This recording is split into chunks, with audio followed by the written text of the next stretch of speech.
Rainbow పాఠశాలలో మహాత్మా జ్యోతిరావు పూలే జయంతి సందర్భంగా నిర్వహించిన కార్యక్రమంలో పలువురు దళిత నాయకులు ఘనంగా నివాళులర్పించారు. సామాజిక సమానత్వం, శ్రీ విద్య మరియు కులమత భేదాలు లేకుండా అందరికీ విద్య అందించాలన్న లక్ష్యంతో జీవితాంతం సేవలందించిన మహాత్మా పూలే సేవలను ఈ సందర్భంగా వక్తలు స్మరించారు. ఆయన భార్య సావిత్రిబాయిని మొదటి మహిళా ఉపాధ్యాయునిగా మారుస్తూ విద్యారంగంలో నూతన దిశను సృష్టించిన ఘనత పూలేకే చెందుతుందని వారు పేర్కొన్నారు.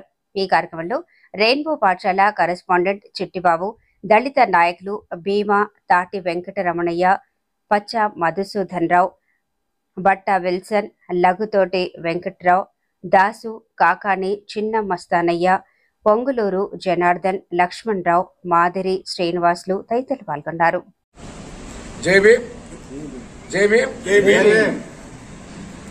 నా పేరు భీమా, తాటి వెంకటరమణయ్య. ఈరోజు గొప్ప సంఘ సంస్కర్త, బడుగు బలహీన వర్గాల్లో విద్య అనేటువంటి మహానోద విప్లవాన్ని తీసుకొచ్చినటువంటి నాంది పలికినటువంటి గొప్ప మేధావి జ్యోతిరావు పూలే గారి జయంతి కార్యక్రమం. ఈరోజు ఆయన ఒక గొప్ప మహనీయుడు. ఎందుకంటే ఈయన వెనుకబడి తరగతి కుటుంబాల్లో జన్మించినటువంటి ఒక వ్యక్తి. ఈయన తండ్రి గారు మొదటగా కూరగాయల వ్యాపారం చేస్తున్నారు. తర్వాత కూరగాయల వ్యాపారం కాకుండా పూల వ్యాపారం స్టార్ట్ చేయడం జరిగింది. పూల వ్యాపారం చేసుకున్న తర్వాత అతని ఇంటి పేరు పూలే అనేటువంటి, వాళ్ళ నాన్న పేరు గోవిందయ్య, పూలే గోవిందగా మారింది. అంటే పూల వ్యాపారం చేస్తున్నాడు కాబట్టి వాళ్ళ ఇంటి పేరుని పూలేగా మార్చుకున్నటువంటి గొప్ప సంస్కృత. ఈయన తన 11వ ఏటనే 9 సంవత్సరాల వయసు కలిగినటువంటి సావిత్రిబాయిని వివాహం చేసుకోవడం జరిగింది. ఇతను ఎంత గొప్ప, ఆ రోజుల్లో మహిళల పైన వివక్షత ఉన్నటువంటి సందర్భాల్లో ఈయన తన యొక్క భార్యకి చదువు చెప్పడం, ఇంటినే తన గదినే పాఠశాలగా రూపుదిద్దినటువంటి గొప్ప మేధావి.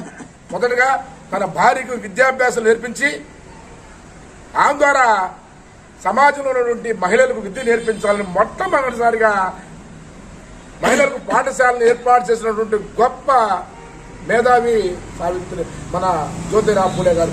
ఈయన అనేక ఉద్యమాల మీద, బడుగుల మీద జరుగుతున్న హక్కుల మీద, బడుగుల మీద జరుగుతున్నటువంటి పోరాటాల మీద ఉద్యమాలు చేసి అనేక మందిని చైతన్యవంతులు చేసినటువంటి గొప్ప వ్యక్తి. అంటే ఆ రోజుల్లో 9 సంవత్సరాలకు వివాహం అవడం, 12-15 ఏళ్ళకి భర్త చనిపోవడం, వితంతువులు ఎక్కువగా ఉన్నారు. కానీ వితంతువులకి వెంటనే గుండు గుడి చేసి తెల్లచీర కట్టే వంటలు మాత్రం ఉన్నారు. కానీ ఆ సందర్భం చూసినటువంటి వ్యక్తి చెల్లించి వాళ్ళ కోసము ఒక ప్రత్యేకమైన పాఠశాల ఏర్పాటు చేసి వాళ్ళ విద్యాభ్యాసం నేర్పించినటువంటి గొప్ప త్యాగశీలి మన జ్యోతిరావు పూలే గారు. ఆయన శ్రీమతి వేరే పాఠశాలకు చదువు చెప్పడానికి పోతా ఉంటే అక్కడ ఉన్నటువంటి అగ్రవర్గాలందరూ కూడా తన యొక్క తండ్రికి చెప్పాయా, ఒక ఆడపిల్ల బయటికి వెళ్ళి చదువు చెప్పడం చాలా దుర్మార్గం, అమాంసకరం, కాబట్టి అమ్మాయిని చదువు చెప్పడానికి పంపించొద్దని చెప్పి వాళ్ళ తండ్రి గారికి అంతా చెప్పడం జరిగింది. అయితే వాళ్ళ తండ్రి గారు అమ్మాయి బయటికి పాఠశాలకు వెళ్ళి చదువు చెప్పడానికి లేదని చెప్పారు. అయినప్పటికీ చెప్పేది అని చెప్పేసి 11వ సంవత్సరంలో భార్యను తీసుకొని ఒక ఎక్కడైతే అవసరం ఉందో మధ్య పల్లెటూరుకి వెళ్ళి అక్కడ పాఠశాల ఏర్పరిచి ఆ పాఠశాలని తన నివాసం చూసుకుని అనేక మందికి విద్య నేర్పించిన గొప్ప త్యాగశీలి జ్యోతిరావు పూలే గారు. అంతేకాదు వితంతువుల కోసం ప్రత్యేకమైన ఆశ్రమాలు ఏర్పాటు చేశారు. పిల్లల కోసం విద్యాభ్యాసం నేర్పించారు. ఈరోజు భారతదేశంలో మహిళలు చదువుకుంటున్నారంటే ఆ రోజు ఆయన పెట్టినటువంటి మహా భిక్ష అని చెప్పేసి ఈ విధంగా చూస్తున్నాం. కాబట్టి ఆయన యొక్క జన్మదినాన్ని ఈరోజు మన బుచ్చడిపల్లిలో ఉన్నటువంటి మన రెయిన్బో స్కూల్ కరెస్పాండెంట్ యొక్క సహాయ సహకారాలతో మా సోదరులందరూ కూడా ఆయనకి ఇక్కడ తన యొక్క చిత్రపటానికి మాలలు వేసి ఘనంగా నివాళులు అర్పించడం జరిగింది. జై భీమ్. హృదయపూర్వక ధన్యవాదాలు తెలుపుకుంటూ, నా పేరు పచ్చా మధు. ఇటువంటి కార్యక్రమాలు అందరూ కూడా మహనీయులు. ఈయన త్యాగశీలి, మంచి వక్త కూడా. అయినా కూడా ఆ రోజుల్లోనే విద్యకి ప్రాధాన్యత ఇచ్చినటువంటి మహనీయుడు.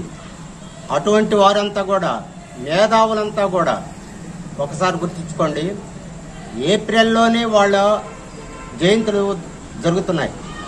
జగజ్జీవన్ గారిది, జ్యోతిరావు పూలే గారిది, రేపు జరగబోయే డాక్టర్ బిఆర్ అంబేద్కర్ గారిది.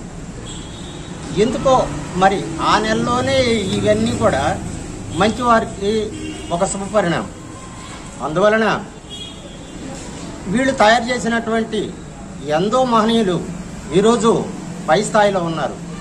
అయినా కూడా ఇంకా ముందుకు ఇటువంటి మహనీయుల్ని ఆదర్శంగా తీసుకొని ఎడ్యుకేషన్ పరంగా ముందుకు సాగాలని కోరుకుంటూ హృదయపూర్వక ధన్యవాదాలు తెలుపుకుంటూ సెలవు తీసుకుంటాం. జై భీమ్.